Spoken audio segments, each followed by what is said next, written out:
Dan, a week to go. How excited are you?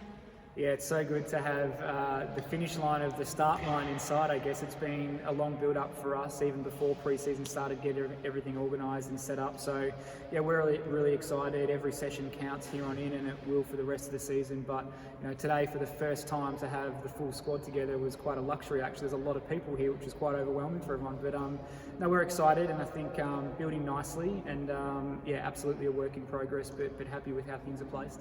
And fixtures announced this week. Celtic Dragons are first one up. When do you start focusing on them? When does the preparation for that actual game and the opposition start playing into it? Yeah, probably later towards next week we'll start to have a bit of a closer look at our opposition and a few specifics around what we need to do and be mindful of. But I think for us, one of the main priorities will be just really having a clear focus on ourselves and building our own style of play and the way we do things. We don't have the luxury of having any previous season history of our own performances and what we can build upon. So every session basically is the catalyst for what we do next, and that will be the same with every game too. So certainly very mindful of who we're up against and what they're doing, but a very clear focus on what we're going to do and what we can control as well. In the short space of time this squad has been together, have you been impressed with how much they've progressed in that short space of time? Yeah, that's been exciting and I think really rewarding, and it's been great seeing the players see their own progression too and understand things a little bit differently or on a deeper level, or develop new skills that they haven't learnt before or that's new to them, or recapture old form or whatever it might be. So that's been a really enjoyable experience. And as we know, it's now about connecting the whole team together, and while there's been lots of growth from the group that's been here, we now need to connect the girls that haven't and get them really integrated.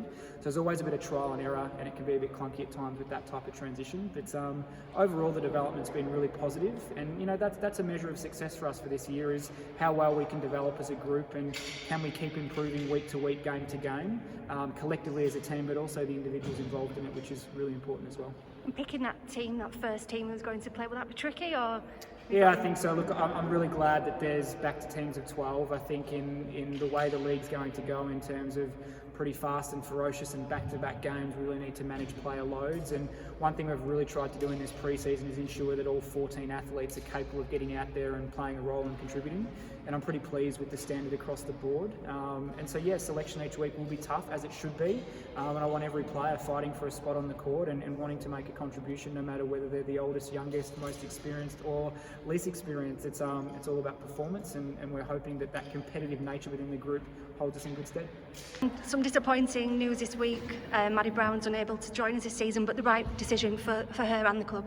Yeah, absolutely. We've obviously been in really close contact with Mad since the very beginning of our pre-season, and she's been such an integral part of our environment already and so eager and keen. But unfortunately, with the state of COVID over here in the UK and Maddie still needing to do a little bit more rehab, timelines for her to be able to be cleared to play probably weren't suitable for this year, and probably not in her best interest either to come over at that stage and come into the UK as it is at the moment. So to really enjoy the entire experience for Maddie and have a great living overseas experience, it's probably best to defer it.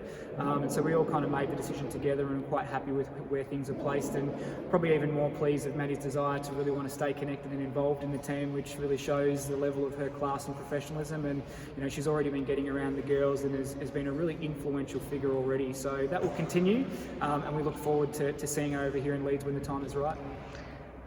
Disappointing news there, but good news. We've brought in a new player this week. Can you tell us a little bit about her and what she's going to bring to your side?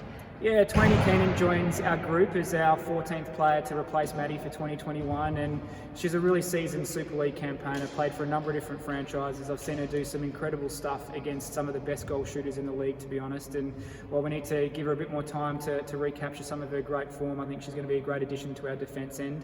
Probably that goalkeeper position was an area we needed a little bit of experience in, and she certainly brings that, and probably frees up some of our other defenders to play in their preferred position. So I think, again, in a difficult situation, there's a positive outcome, and Twainy's played with most of the players in this group before, so she's slotted in to training this week like she's been here for the whole 18 weeks, which is awesome. So a great character to have, and hopefully she can become a really important figure in our team as well.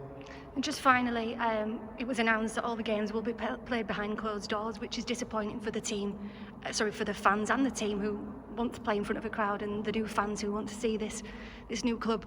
But we've had loads of people already sign up for the membership. Have you got a message for them, a thank you to those who've already shown their support? We are so thankful for those fans that got behind Leeds Rhinos, considering they haven't even seen us play a game yet. And just wait till you do. I'm sure there's going to be more fans that come on board and want to get behind us. But it's so exciting that every single game now is going to be broadcast on Sky Sport. Unprecedented for netball in the UK, and as difficult as it is not to play in front of home fans and to be able to get to games and see them live, to be able to follow the entire journey of the season is going to be amazing. Plenty of bumps and rides along the way, but get around the Rhinos and we'll take you on hopefully a pretty successful ride, whatever that might look like.